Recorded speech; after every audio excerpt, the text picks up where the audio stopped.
There is a massive inexcusable blind spot in the mainstream sports media right now. You can turn on any major sports television network. Scroll through any major sports publication and you will see the exact same lazy superficial headlines. They will talk about the box score. They will talk about the missed shots. They will try to manufacture a controversy where none exists. But they are completely missing the real story. They are failing to connect the dots on the most important narrative in professional women's basketball. Over the last 72 hours, across multiple post-game press conferences, Caitlin Clark has quietly dropped 5 massive, revealing pieces of information. She said 5 distinct things that, when pieced together like a psychological and tactical puzzle, provide the most honest, brutal, and revealing look inside the Indiana Fever organization since the season tipped off. Welcome back to WNBA Pro. Today we are not reading the headlines. We are reading between the lines. We are going to decode the Clark truth dump. We are going to analyze her unprecedented admission of a mental hurdle, her newfound voice with the officials, her absolute accountability regarding a technical foul, and head coach Stephanie White's brand new, highly technical offensive directive that changes everything we know about this team. When you are the foundational asset of a league that just secured a monumental $3.1 billion media rights deal, every word you speak matters. And today we are breaking down every single syllable.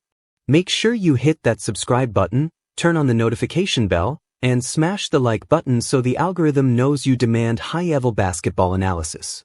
Let us get right into the facts.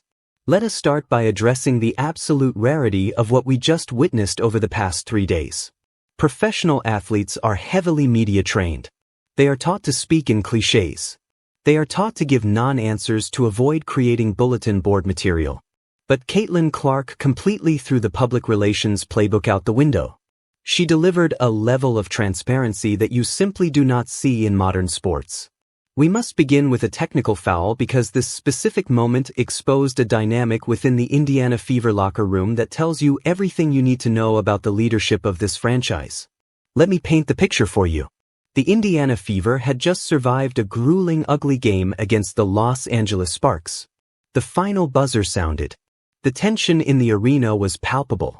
Caitlin Clark, fueled by the competitive fire that makes her a generational talent, fundamentally disagreed with a non-all.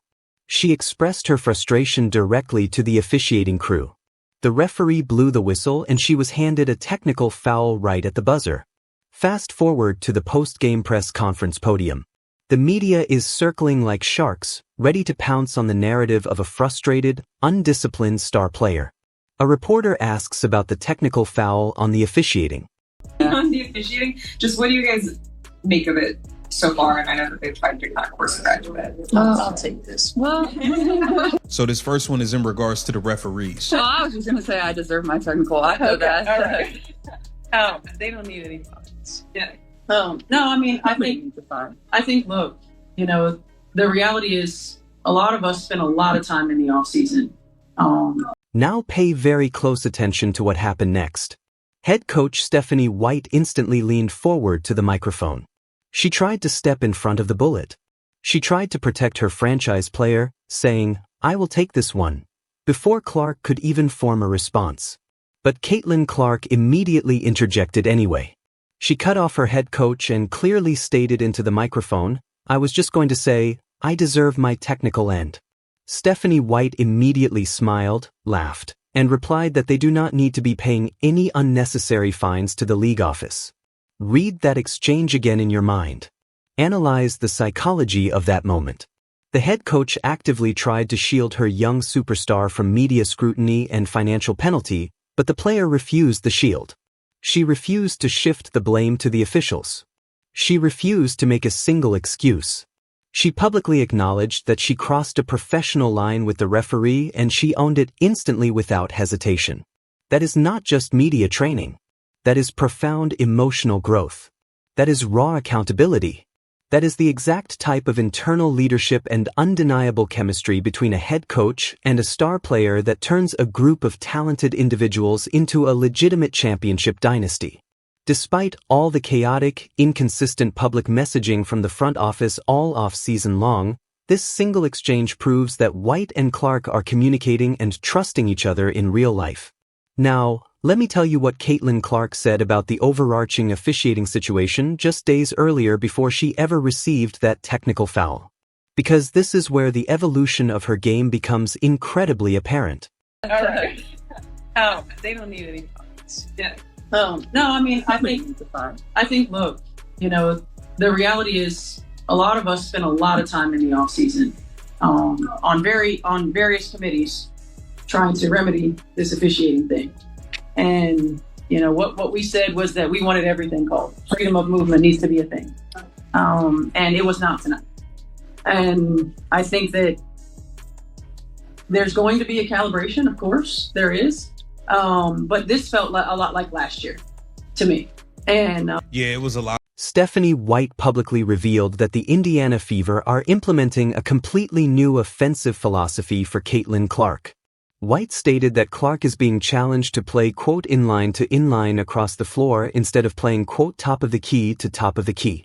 Let me translate that coach speak into actual basketball terminology when Stephanie White says inline to inline.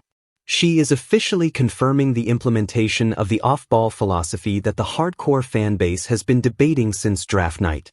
She is telling the world that the days of Caitlin Clark bringing the basketball up the court, stopping at the top of the three-point arc and dribbling stationary while waiting for a play to develop are officially over. The directive is clear. Do not just operate at the top of the key and hold the ball. Move through the lane, cut violently through the painted area, come off staggered screens, get from one side of the hardwood floor to the other. The strategy is not about taking the ball out of Caitlin Clark's hands. It is about fundamentally changing where on the floor she receives the basketball. Instead of initiating the offense from a dead stop 30 feet from the basket, she is being asked to move through complex offensive actions and receive the ball in rhythm, already moving downhill toward the rim. The entire tactical theory is that continuous movement creates significantly easier, higher percentage shots than stationary catches against a set defense. And this brand new tactical directive connects perfectly to the harsh yet incredibly accurate critique delivered by sports analyst Rachel Da following the opening night loss. Dita went on her platform and made a point that must be addressed directly. She stated that the Indiana Fever should have picked up their chemistry right where they left off last season. She pointed out that the basketball was moving horribly in the first half against the Dallas Wings. She noted the mathematical fact that the Wings had 10 more assists than Indiana in the first half alone. She declared that the Fever looked completely isolated and stagnant offensively. That critique is 100% legitimate. The Fever under Caitlin Clark's command in the season opener reverted to a heavily stationary offense. Clark was standing at the top of the key. Kelsey Mitchell was isolated on the wing. Aaliyah Boston was planted in the low post. There were 0 backdoor cuts. There was 0 off-ball movement. There were no secondary offensive actions to confuse the defense. That is not the Indiana Fever playing at their maximum potential. The Fever at their absolute best are a flowing, beautiful motion offense where Caitlin Clark's immense gravitational pull drags the defense out of position and creates massive driving lanes for everyone else on the floor. Stephanie White knows it. Caitlin Clark knows it. And WNBA Pro has been aggressively calling for this exact adjustment since the final buzzer of opening night. The inline-to-inline coaching directive is the direct technical response to exactly what Rachel Da and the fans identified. It is an admission that the stationary offense is broken and a promise that the motion offense is returning. And this tactical shift brings us directly to the third point, the highly publicized three-point shooting slump. Improvements. Well, obviously I've only made it 1-3 tonight. But I haven't let that affect me. I obviously haven't shot the ball as well as I would have liked the first 2 games. But my shot feels great and I feel like it's right there, but I haven't let that bother my mind through these first 2 games. And the best thing I can do for this team is playmate. At the end of the day, I can score the ball. I can make threes, but what I can do best for this team is make plays for my teammates. And I know that.